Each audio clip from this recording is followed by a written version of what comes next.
Hello guys! Welcome back to my channel! Alright, sa mga nagre-review ng civil service exam dyan, ito ang inyong Kuya John with another problem. Okay, ang tanong, math po ito may 100,000 pesos ka. Assuming, kumikita ito ng 7% annual compounded interest. Magkano ito in 20 years. At ito po ang kanyang format, no? In problem form, no? Pero same lang naman po. 100,000, 7% compounded annual interest rate. Magkano siya in 20 years? At ito ang mga choices. 250,000, 340,000, 387,000, at 430,000. Alin dito ang tama? At yan ang tanong. Okay, ituturo ko ang long cut, ituturo ko po ang shortcut para po madalian po kayo, no, pag actual exam na po, no. Okay guys, pag sinabing compounded annual interest rate or compounded interest, ang ibig lang po sabihin nito, yung tubo mo tumutubo, kaya ang sarap-sarap po nito. Para ka nag-alaga ng baboy. Yung baboy mo pag nanganak, yung mga anak nun, manganganak din ng baboy. Tapos yung apo ng baboy mo, manganganak din ng baboy. Tapos yung mga apo-apuhan nun, magkakaroon ka ng apo sa tuhod na baboy. Kaya ang sarap-sarap. Ang bilis dumami ng baboy mo. Ganun din yung pera mo.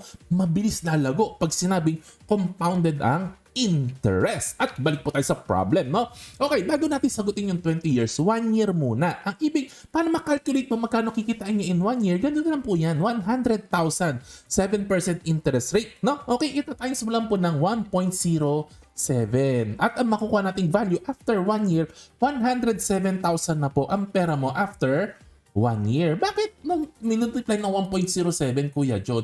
Kailangan yung 1 nandyan. Ibig sabihin, yung capital mo ay nandyan pa rin, hindi mawawala. Papayag ka ba na wala yung capital mo? Siyempre hindi. Dapat nandyan yung capital mo na original na 100,000 pesos. Ano yung 0.07? Yung 7%. Diba? Ang 0.07 ay the same as 7%, no? Kaya may multiply mo siya ng 1.07 at makakalculate mo na magkano ang tubo mo, magkano na ang pera mo after 1 year. At tutuloy mo lang ito, no? For 2 years naman po, mag-uumpisa ka na ngayon sa 107,000 at i-multiply mo ng 1.07, compounded nga no? Ayan, so pagka-multiply mo, magiging 115,000 pesos. Nakukuha nyo na po yung pattern. Ganito na po ang pattern po niyan. Yung 100,000 na initial deposit mo, i-multiply na mo ng 1.07, 20 times. Pati ako nabulol sa dami nito. 20 times. Okay, 20 times mong gagawin nito, masisiraan ka ng ulo po na ito, no? Isang linggo ito bago mo ma-solve itong problem po na to. There has to be a better way, and there is a better way, at yun na ituturo ko po sa inyo. At ang pwede natin gamitin po dito, isa sa mga tool na kailangan nyo po tinatandaan, yung tinatawag na rule of 72.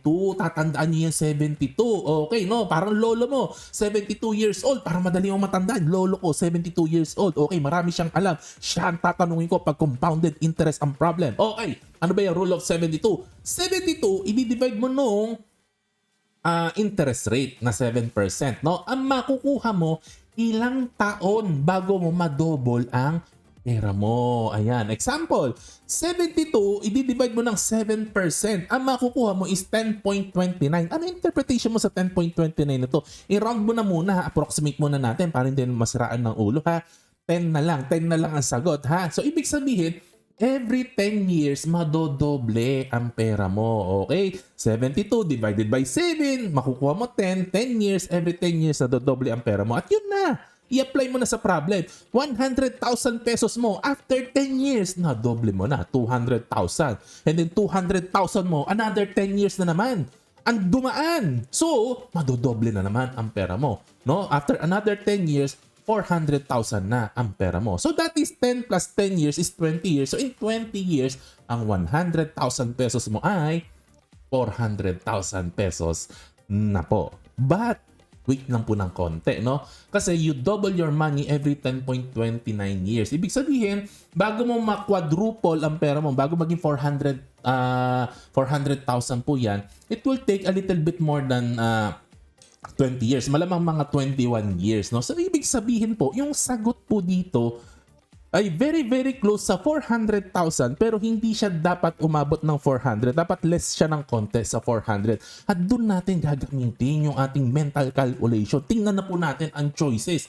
Yung 250, 340, masyadong malayo. masyadong malayo, close to 400 eh. Pero hindi ka hahalik ng 400, no? Ngayon, yung 430,000, masyadong malaki po yan. Lumagpas na ng 400, hindi yan ang sagot. So by process of elimination, ang pinakamalapit sa 400,000 without going over is 387,000 pesos. At i-try niyo po sa calculator niyo po yan. Habang may calculator po kayo, tama po ang sagot po niya, no? Alright, yun lang po ang ating kwentuhan ngayon. Sana may natutunan po kayo. Good luck sa exam niyo. Kita-kits!